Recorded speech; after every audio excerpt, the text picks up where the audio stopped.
Boa noite, amigos, companheiros. Estamos aqui mais uma vez na nossa live, agora com um equipamento melhor e com certeza o som vai sair melhor, né? Vocês vão poder melhorar, vocês vão poder participar. E hoje nós temos a presença do nosso amigo Anderson, do Grupo Espírita Arautos de uma Nova Era, que vai estar falando para a gente, ok? Com o tema As Aparições de Jesus, ok? E nós vamos começar daqui a pouco, né? E vamos abrir a nossa noite com uma página, agradecendo a todos vocês que estão participando. Anderson, do Grupo Espírita Arautos de uma Nova Era. E agradecendo a vocês que estão aqui participando conosco. E espero que tudo hoje corra da melhor forma possível, ok? Eu vou trazer aqui o nosso amigo para dar boa noite para todos nós. Anderson, amigo, boa noite, Anderson. Já estamos ao vivo. Paulo, tira o som da página do Face, senão... Clica ali embaixo no fone de ouvido do Face. Isso. Senão duplica o... rapaz, apanhei esse domingo com isso, lá no Arautos, na transmissão. Não. O teu som tu pode botar.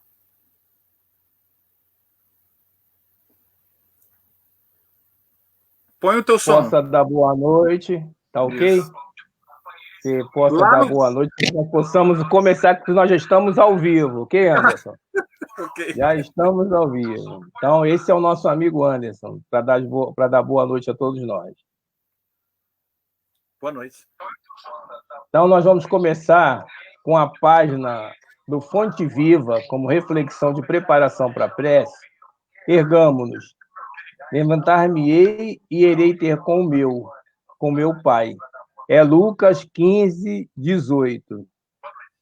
Quando o filho pródigo deliberou tornar aos braços paternos, resolveu intimamente levantar-se, sair da cova escura da ociosidade para o campo da ação regeneradora.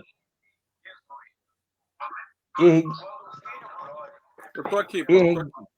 Ok, eu só vou desligar aqui. Resolveu intimamente levantar-se, sair da cova escura da ociosidade para o campo da ação regeneradora. Sim. Erguer-se do chão, trio da inércia para o calor do movimento reconstrutivo. Elevar-se do vale da indecisão para a montanha do serviço edificante. Fugir à treva e penetrar a luz. Ausentar-se da posição negativa e absolver-se na reestruturação dos próprios ideais. Levantou-se e partiu no rumo do lar paterno. Quantos de nós, porém, filhos pródigos da vida, depois de estragarmos as mais valiosas oportunidades,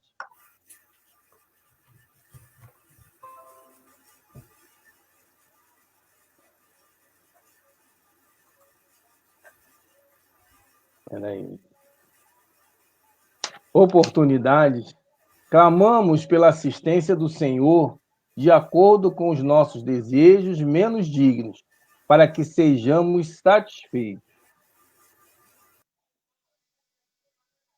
Quantos de nós descemos voluntariamente ao abismo e lá dentro, atolados na sombria corrente de nossas paixões, exigimos que o Todo Misericordioso se faça presente ao nosso lado, através de seus divinos mensageiros, a fim de que os nossos caprichos sejam atendidos? Se é verdade, no entanto, que nos achamos empenhados em nosso soerguimento, coloquemo-nos de pé e reiteremos da retaguarda que desejamos abandonar. Aperfeiçoamento pede esforço, panorama dos cimos pede ascensão. Se aspiramos ao clima da vida superior, adiantemo-nos para a frente, caminhando com os padrões de Jesus. Levantar-me-ei, disse o moço da parábola. Levantemo-nos, repitamos nós. Então, vamos, depois de a gente acertar aqui, tá? Nós vamos elevar os nossos pensamentos a Jesus, agradecer a Ele esta oportunidade. Amigo mestre querido, companheiro de todas as horas, aqui estamos nós, mais uma vez, realizando a nossa reunião de estudo do Evangelho. E que esta reunião possa, Senhor, cada vez mais levar para aquelas pessoas que necessitam as vibrações de paz e de amor, para todos nós que estamos interligados pelos meios de comunicação, os que não puderam estar conosco, que estão em nossos pensamentos, aqueles companheiros que estão interligados no nosso caderno de radiação e prece, Senhor, que pedem prece, que solicitam através do WhatsApp preces para as suas necessidades, são pessoas enfermas, pessoas necessitadas, que estão interligadas com a Casa de Eurípides de Barçanufo, de Inhaúma, neste momento, Jesus.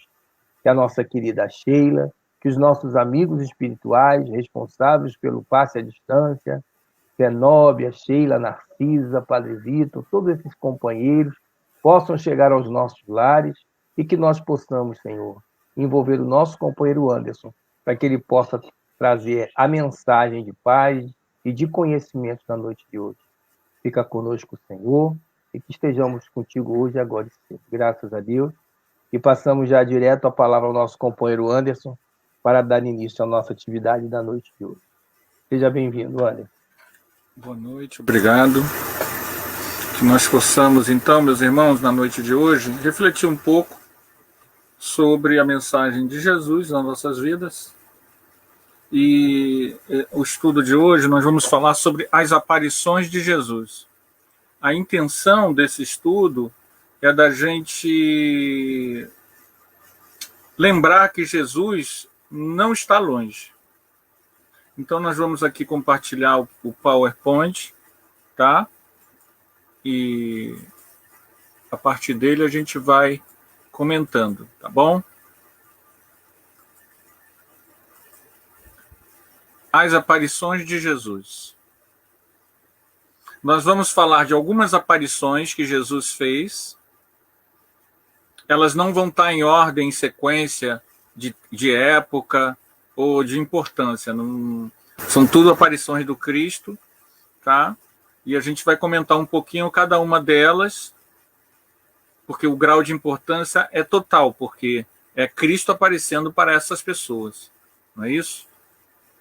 Então, a primeira delas é Jesus aparecendo logo após seu desencarne para Maria de Magdala.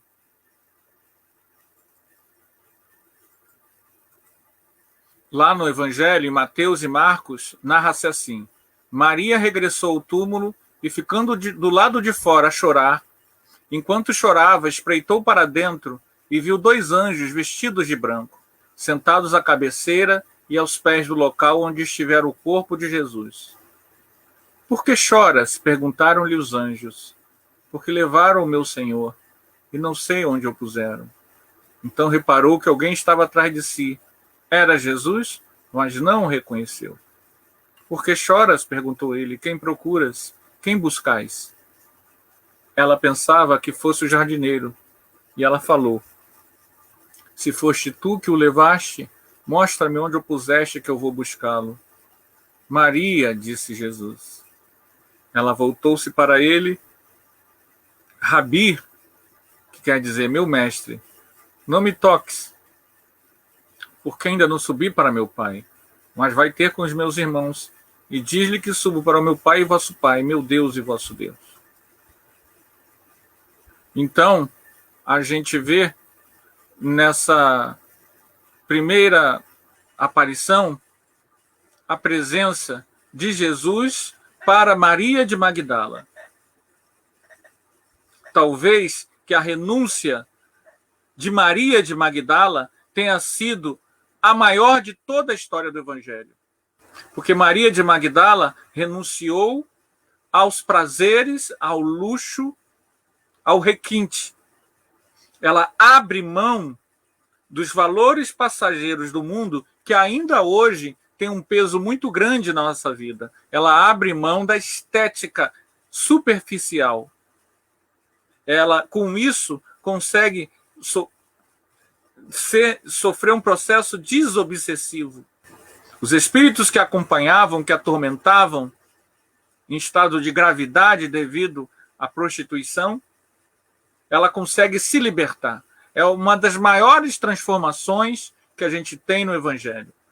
E ela é brindada, é coroada nesse momento, toda a sua dedicação e todo o seu esforço, é coroado.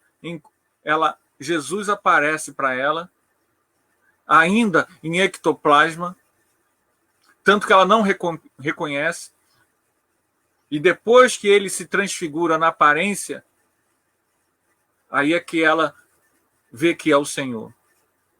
A saga de Maria de Magdala não termina aí. Ao levar essa notícia, muitos dos seguidores do Cristo vão dizer: por que ele apareceria para você?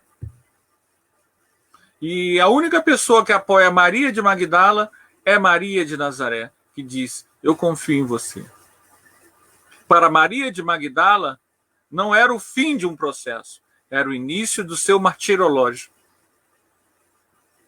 Ela percebe que, mesmo tendo acompanhado Jesus, o preconceito ao seu passado era muito forte. E ela, então, sem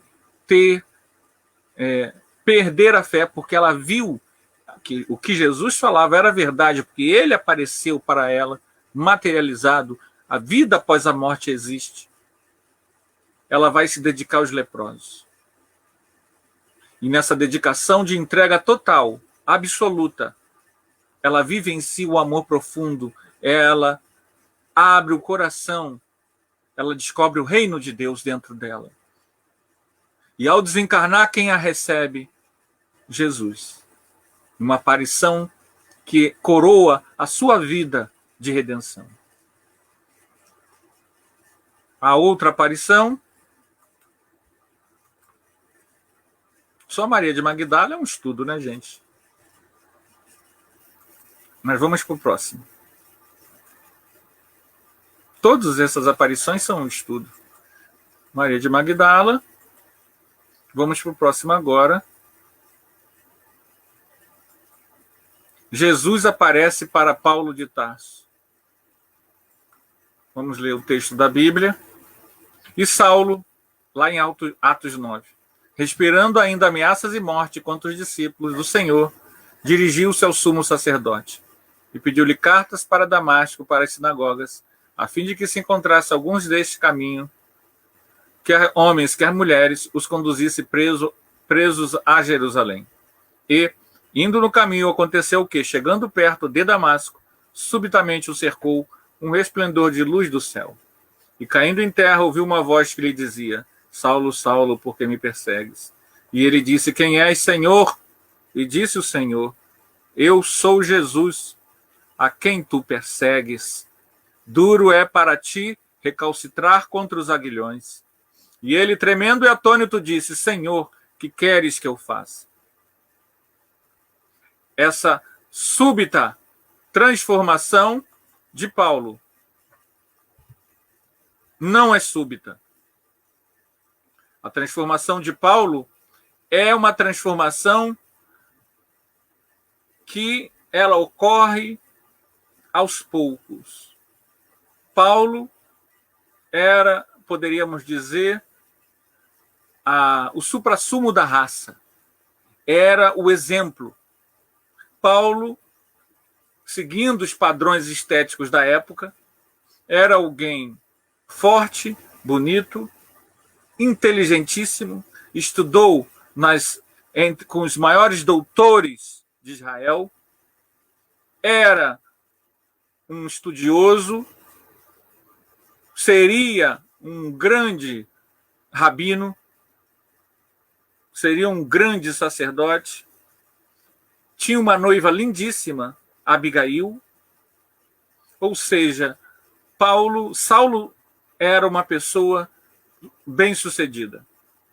Um jovem bem-sucedido. No entanto, acontece uma coisa com Saulo impactante. Saulo, ao ouvir falar de que muitas pessoas estavam se convertendo às palavras dos irmãos do caminho, e ele vê isso uma ameaça, ele não vê o trabalho dos irmãos do caminho, que era um trabalho, os primeiros cristãos, eram chamados de irmãos do caminho. Por quê? Porque eles ficavam nos locais das pessoas mais, os Hanharets, o estamento mais pobre da população, e eles os socorriam, os Hanharets. Isso lembra para nós o quê? Se esses que tiveram contato direto com Jesus, após o desencarne de Jesus, eles vão fazer o quê? Caridade, amor em ação. Eles vão em direção à população mais pobre. E não vê a quem, seja ela de qualquer etnia. Esses são os primeiros cristãos. E aquilo chama a atenção. E Saulo vai lá. E quando ele vai lá, ele vê Estevão. E quem é Estevão? Muitos de nós queremos converter nossos parentes, amigos. Estevão é um homem realizado. Estevão era uma pessoa que amava. E por amar, ele tinha encontrado a água viva. Todos nós somos carentes, necessitados.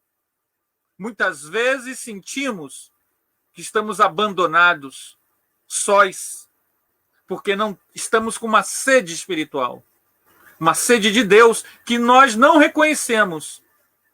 Estevão era uma alma realizada. Ele saciou a sede, porque ele ouviu a palavra do Cristo e a seguiu, a viveu e viu que Jesus tinha razão. Aquele que ama se realiza. O olhar de Estevão transparecia uma bem-aventurança. E Saulo vê isso. Saulo vê isso e não sabe o que é isso. O que esse homem tem? Aquilo entranhou na alma de Saulo. Então a transformação de Saulo depende de Estevão. Mas Estevão, de forma alguma, fez proselitismo. Estevão viveu o amor no seu estágio profundo. Tanto é assim que Paulo participa do assassinato de Estevão. Paulo participa. E aí ele descobre o quê? Que Abigail era irmã de Gesiel. E Gesiel era Estevão. E isso, para Paulo, Abigail era a flor da sua vida. Estevão, às portas da morte, sendo apedrejado, perdoa Paulo e diz para Abigail que ele será um bom marido. Mas Paulo não se perdoa. Então, toda essa trama emocional está nesse momento na estrada de Damasco. Quando Jesus aparece para ele, ele entende a verdade. Muitos de nós saímos do corpo, vemos espíritos, lembramos de outras vidas, mas nós vemos a espiritualidade, mas não vemos a verdade do amor, porque ainda recalcitramos contra o aguilhão. Ainda teimamos com nossos dois grandes amigos, falsos amigos, orgulho e egoísmo. Então, Paulo não. Ao ver a luz, não era um fenômeno da visão que estava em jogo, era a autoconversão. Ali ele entendeu o que era a verdade. A verdade estava no amor e não na letra. A letra é fria. A vivência, aquilo, ele entendeu a espiritualização de Estevão. E ao entender isso, a única coisa, quando a alma se rende, é dizer: Senhor, que queres que eu faça? É lógico que Paulo já trazia uma bagagem espiritual. Explica-nos Emmanuel Ele não foi escolhido, não foi agraciado. O que aconteceu com Paulo acontece com todos nós. Ficamos, quando estamos reencarnados, esquecidos do que viemos de fato fazer.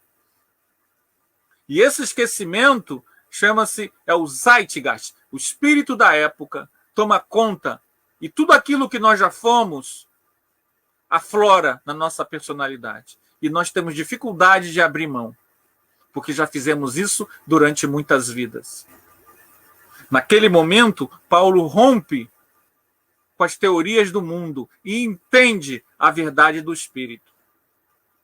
Então, ele não foi agraciado, ele foi chamado, mas todos nós somos chamados. Diariamente, a inteligência divina nos conclama a autoconversão. Mas nós nos fazemos de surdos e não entendemos que na vida o importante é o amor. E ficamos contemplando o amor, falando do amor, lendo sobre o amor. Mas na hora que a vida diz, vai, atira-se, a gente diz, tenho medo, não posso. Quem sou eu? A gente recua. Então, o momento que Jesus aparece para Paulo é o momento de decisão. Ali há uma ruptura com o homem velho. Por isso Jesus apareceu para ele. E depois ele vai dar esse testemunho, vivenciando o evangelho. E é graças a Paulo que existe cristianismo. Mas continuemos, temos mais algumas aparições.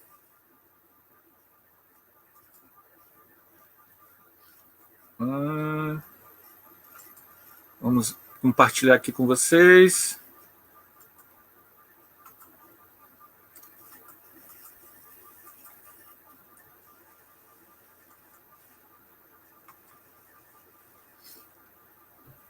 Para Francisco de Assis. Francisco já estava também querendo mudança. Ele queria fazer algo. Ele não vai à luta das cruzadas, mas ele sente um vazio. Ele já fez uma série de renúncias, mas ele não sabia o que fazer. Então, ele está num local afastado, numa igreja em ruínas, orando. Então vamos ler lá. Francisco de Assis estava em oração na igreja de São Damião, lá pelos idos de 1205, quando lhe pareceu ouvir uma voz que saía de um crucifixo, detrás do altar. Por 3 vezes seguidas a voz lhe dizia, vai, Francisco, reconstrói a minha igreja, que como vês está ruindo. Francisco, em um primeiro momento, pensou que se tratava de reformar a igreja, reformar fisicamente. Mas Jesus, ele não aparece para coisas pequenas. Ele vai entender mais tarde que era preciso um outro tipo de reforma, mais difícil, mais longa e mais profunda. Francisco de Assis, então, ele irá compreender que quando o crucifixo falou com ele, quando Jesus falou com ele, ele falou, vai, Francisco, reconstrói a minha igreja. A igreja medieval era totalmente ligada ao poder do mundo, à violência, à supremacia das almas superinteligentes de sua época, que lidavam com reis. Essa ilusão do poder terreno. E Francisco, se entrasse numa mera oposição, teria o mesmo destino que outros tiveram. Na mesma época, nós temos a presença dos cátaros, que criaram um cristianismo afastado e à parte de Roma e foram dizimados. Se Francisco simplesmente fosse pregar o cristianismo da mesma forma que pregou, mas apartado da igreja, toda a vivência de milhões de pessoas que ao longo dos séculos vivenciaram o franciscanismo nas ordens primeira, segunda e terceira, não teria acontecido. Então, ele não foi chamado apenas para trazer uma nova religião, não. Francisco vivenciou o evangelho dentro da religião que havia e seguiu à risca a doutrina católica e conseguiu com a... O que ele fez? Abriu mão de tudo. Abriu mão de tudo. Até mesmo de querer questionar a igreja. Francisco usava a didática, assim nos informa Camilo, o mentor espiritual de Raul Teixeira. Francisco de Assis, ele não pregava contra, ele vivia aquilo que era o valor maior. Então, ele, a partir da sua vivência, ele se santifica em vida. As autoridades eclesiais reconhecem nele uma alma santa. E ele cria uma ordem que vai chamar milhões de pessoas ao longo dos séculos. Até hoje, católicos, espíritas, umbandistas, evangélicos, milhares de pessoas, milhões de pessoas admiram essa alma, porque ela foi chamada, mas ela fez um trabalho maravilhoso. Muitas almas no mundo espiritual se redimiram e se espiritualizaram, ouvindo o caminho que Francisco trouxe, o caminho da humildade, da simplicidade e do desapego total aos valores do mundo. Então não foi um chamado qualquer. Francisco de Assis também é um chamado de Jesus. A próxima aparição é uma aparição próxima da gente. E tem tudo a ver com a casa do Paulo. É uma aparição de Eurípides. Eu vou mostrar um videozinho que a Federação Espírita Brasileira fez. Vamos ver se a gente consegue compartilhar com vocês.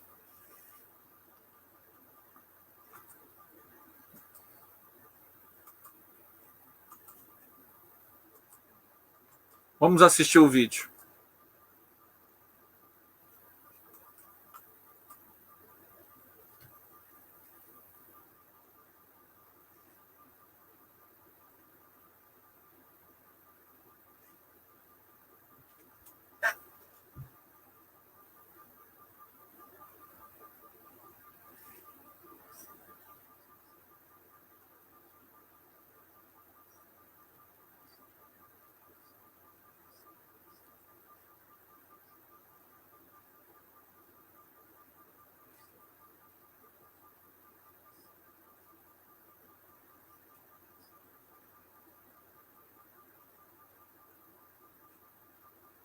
Vamos ver se a gente consegue compartilhar.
Anderson, está sem som o vídeo.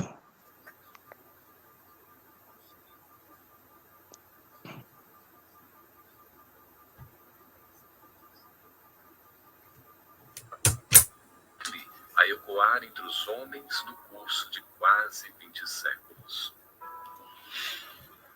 Ofuscado Vê se você consegue voltar ao início. Ele passou o tempo todo sem som. Vamos começar de novo, que eu estava com fone de ouvido e não permitiu. Desculpa, gente.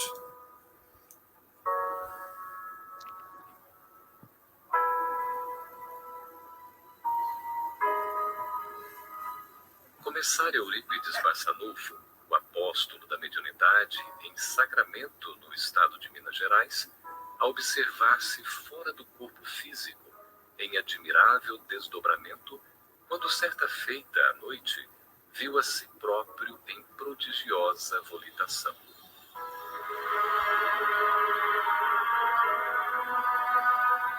Embora inquieto, como que arrastado pela vontade de alguém, um torvelinho de amor, subia sempre, subia sempre. Queria parar e descer, reavendo o veículo carnal, mas não conseguia. Braços intangíveis tutelavam-lhe a sublime excursão.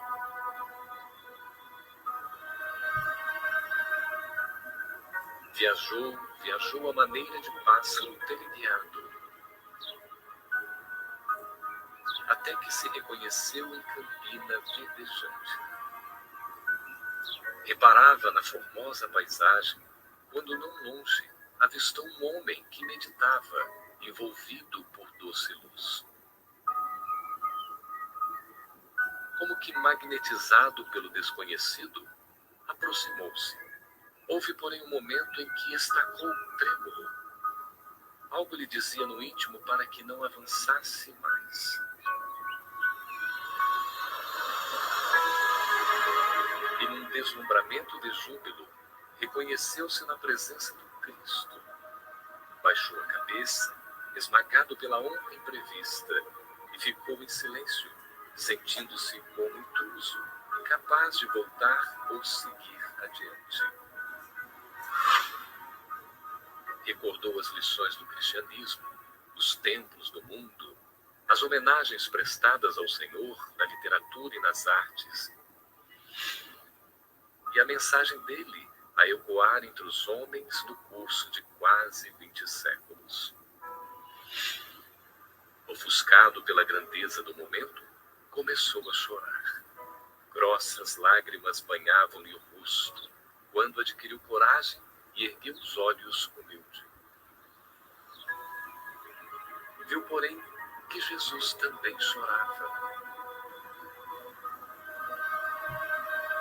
Traspassado de súbito sofrimento por ver o pranto, desejou fazer algo que pudesse reconfortar o amigo sublime, afagar-lhe as mãos ou estirar-se à maneira de um cão leal aos seus pés. Recordou, no entanto, os tormentos do Cristo a se perpetuarem nas criaturas que até hoje na terra lhe atiram incompreensão e sarcasmo.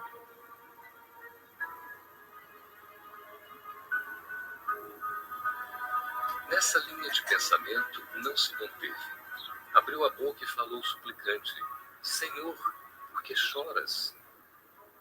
O interpelado não respondeu.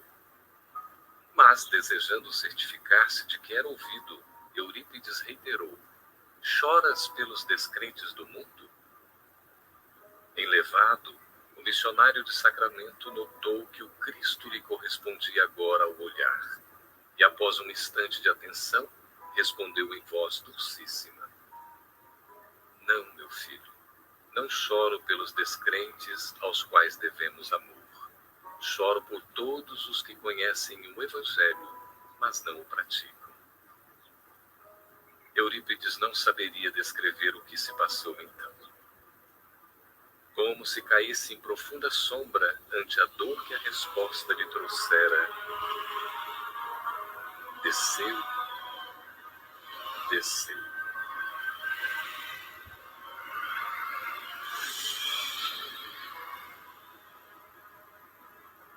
e acordou no corpo de carne. Era madrugada. Levantou-se e não mais dormiu. E desde aquele dia, sem comunicar a ninguém a divina revelação que lhe vibrava na consciência, entregou-se aos necessitados e aos doentes, sem repouso sequer de um dia, servindo até a morte.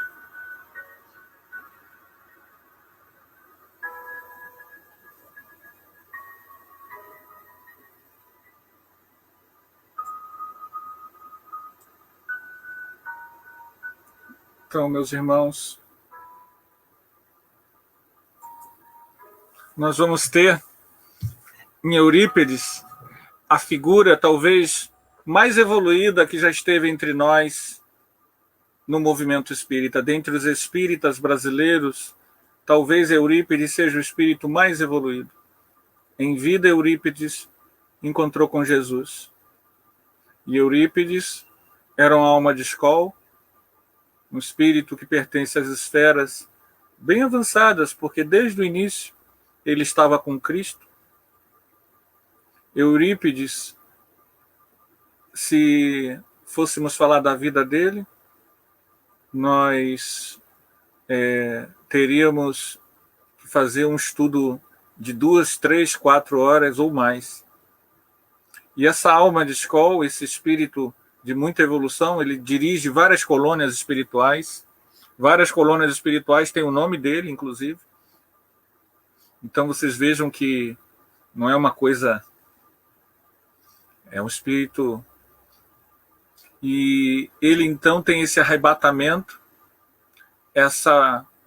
esse desdobramento às esferas translúcidas, onde ele se depara com o Cristo em vida.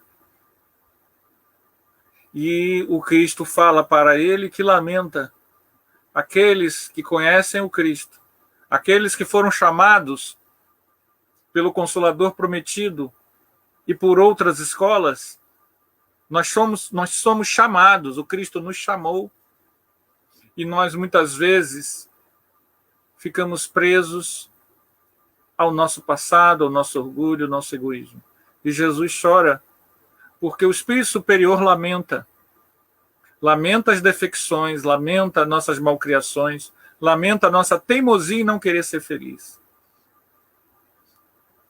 E aí Eurípides, ao retornar, como mostra o desenho, vai fazer a mesma vivência de Estevão, a mesma vivência de Francisco de Assis. Ele vai viver o Evangelho. E através dele, ele exemplifica e mostra o que é uma alma realizada. A vivência da caridade e do amor no seu mais alto grau de entrega. Se há alguém que tem que amar, que sejamos nós, aqueles que foram convidados para a seara da grande luz. O Consolador prometido está na Terra, e nós estamos, nesse momento de transição planetária, sendo convidados para a vivência do amor profundo. É um desafio. É um desafio. Falar sobre esse estudo é um desafio. Fazer um estudo desse, sentir essas vibrações maravilhosas que estão caindo sobre nós, é um desafio. A gente aqui não sabe se fala ou se chora. De emoção, de saber que a espiritualidade está aqui presente, em forma de vibração. Então é um desafio. Mas temos mais uma aparição para falar.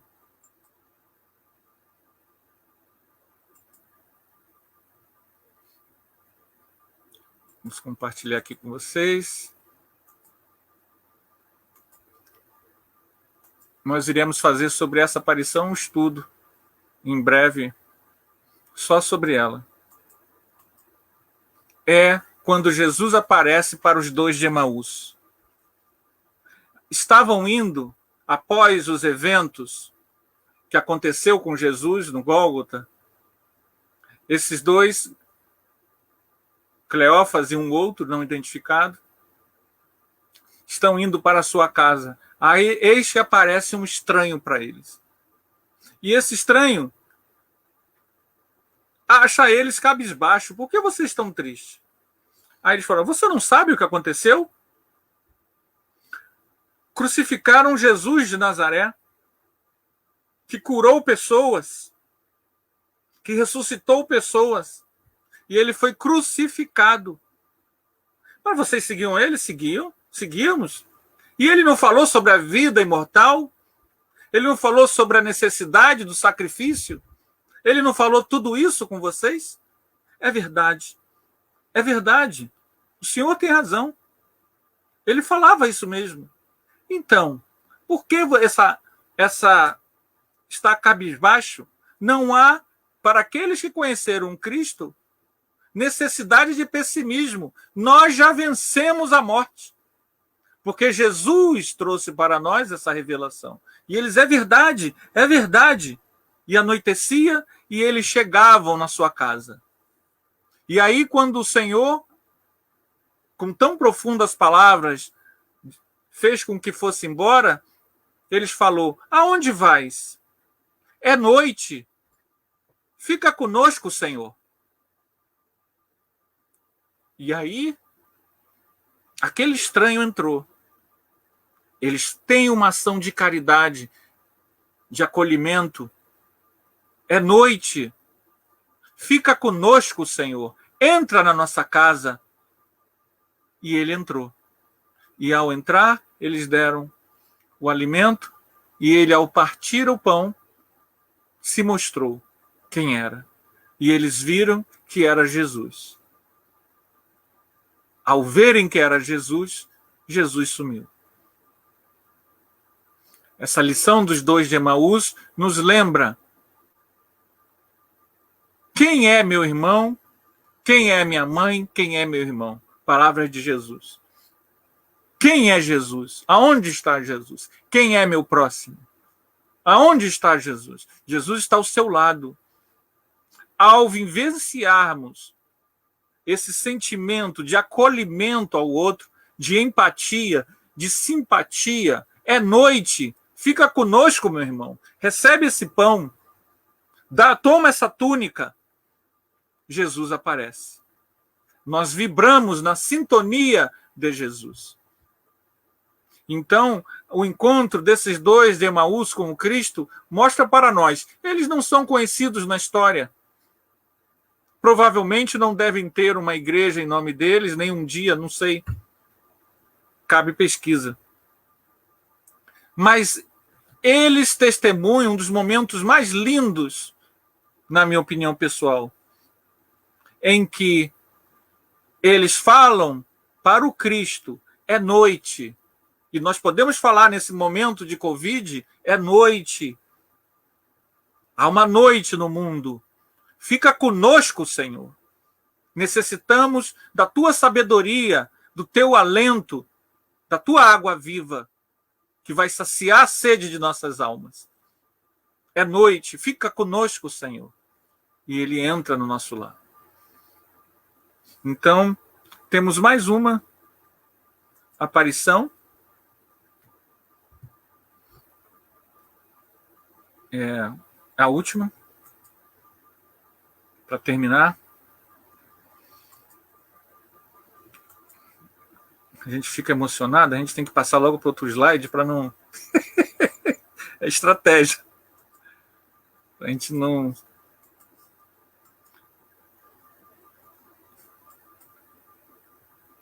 Numa favela.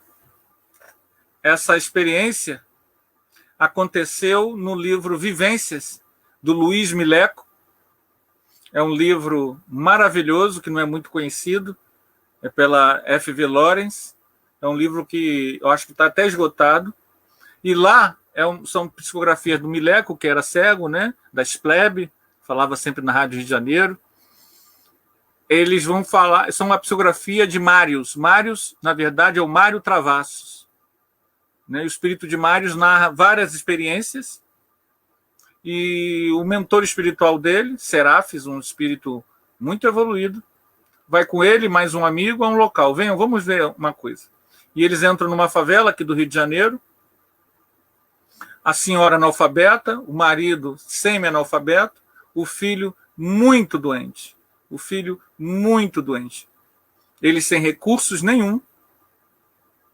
E aí o mentor, né, o Serafis, toca na mente dela e ela fala para o marido: pode abrir a Bíblia e ler para mim? E aí o marido vai e lê a Bíblia. Lê a Bíblia.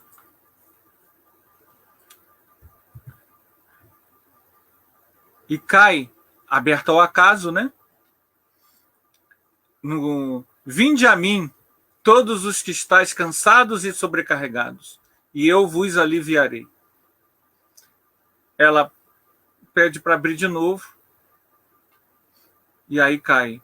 A oração da fé sarará o doente, e o Senhor o levantará. E aí, ela estimulada, coloca a mão na cabeça da menina que estava já às portas da morte. E fala, ela é evangélica: minha filha, em nome de Jesus, eu te ordeno, fica curada. E aí, o que acontece? Todo o ambiente, isso Mário está falando, porque ele está vendo o lado espiritual, né? Ele é um desencarnado, ele está vendo o lado espiritual. Todo o ambiente se ilumina. Uma luz vem do cosmos. E aí o Serafis começa a chorar, o mentor espiritual começa a chorar e se ajoelha. E eles se ajoelham. Entra um clarão. O Cristo adentra aquela casa. E não precisa nem dizer, né, gente? A menina fica completamente curada. E aí o Marius fica impactado. Por quê, gente? Essa passagem nos lembra que Jesus é o mesmo que era ontem. Nós temos uma visão de que o Cristo está lá longe, quando, na verdade, nós é que nos colocamos longe dele pela sintonia. As grandes almas de Skol, elas obedecem uma regra, a regra da sintonia. Se você quer estar na luz, esteja na luz sendo luz. Torne-se luz. Eventualmente, em momentos, a gente se eleva. Em alguns momentos, falando aqui, eu me elevei. Mas isso são segundos que a gente tem. Para chegar ao Cristo, isso precisa ser mais perene, mais duradouro. Tem que ser um compromisso não momentâneo, de um arrebate emocional. Precisa ser algo de vida. Nossa vida tem que ser o Evangelho. Mas a gente diz que é difícil, a gente diz é ruim. Por isso que nós sentimos, muitas vezes, que Jesus está longe, porque nós nos colocamos longe psiquicamente, com nossos interesses terra a terra. Então, o nosso interesse, ao trazer essa mensagem, é lembrar que Jesus está aqui.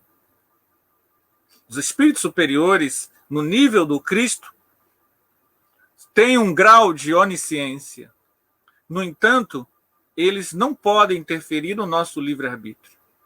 Eles não podem dizer, ame o próximo. Eles não podem simplesmente aparecer. A gente fazendo a pesquisa para essa palestra, digita aparição de Jesus. Aí aparece um monte de Jesus na nuvem, Jesus no carro, Jesus numa pedra, apareceu uma figura no pescoço da pessoa na foto. Isso tudo é fantasia, gente. O espírito super superior, ele não aparece assim. O sereno do carro fez aquela imagem, parece Jesus. Você olha para a nuvem, parece... Não é Jesus, aquilo é a nossa imaginação, a nossa criatividade ou a nossa neura. O espírito superior, quando ele aparece, algo muda. Alguma ideia genial vai surgir, uma grande obra, um grande trabalho, ou uma transformação profunda no interior da pessoa. Porque você se colocou em sintonia. Uma cura maravilhosa. Quando Jesus aparece, algo muda na vida da pessoa. Não é algo assim infantil. Então, nós gostaríamos, na noite de hoje, de lembrar para todos nós, para nós mesmos, que no fundo do nosso coração tenhamos confiança. Somos imortais. Vencemos a morte. Não temos motivo para o pessimismo. Que nós tenhamos a convicção que quando o discípulo está pronto, o mestre aparece. Quando o discípulo está pronto, o mestre aparece. Queremos estar prontos? Esse é o nosso desafio. Queremos? Por que não? Por que não já? Por que não sentir empatia, simpatia, alegria? Por que não envolver nossos amigos, parentes? Por que ficar preso a memórias do passado? Essa era nosso recado para vocês. Agradeço muito ao Paulo e a equipe do Eurípides de Bassanufo, de Inhaúma, que fazem um trabalho maravilhoso ali no complexo. E obrigado, Paulo, pela oportunidade, que Jesus possa continuar abençoando aquele trabalho seu, esse trabalho tão maravilhoso que você realiza ali dentro. É tão importante que a doutrina espírita esteja nas comunidades, porque Jesus está lá também. Ô, Anderson, nós agradecemos a você. O pessoal está pedindo para você deixar o nome do livro, do Mineco. Se você puder repetir o nome do livro. Vivências. Eu vou botar aqui rapidinho, Paulo. Vou compartilhar aqui.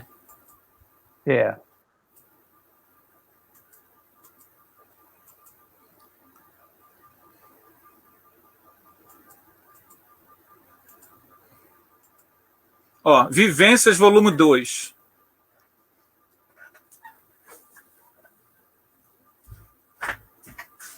É um livro esgotado.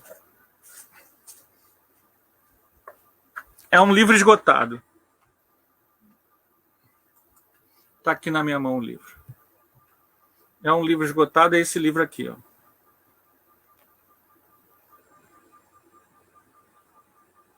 Não sei se está dando para ver. Aqui. Vivências, volume 2. Luiz Antônio Mileco. São 2 volumes, volume 1 e volume 2. Meu volume 2 está abduzido, não sei onde está, mas o que está esse relato é o volume 2. O pessoal está agradecendo, né? Está agradecendo a sua presença, o seu trabalho.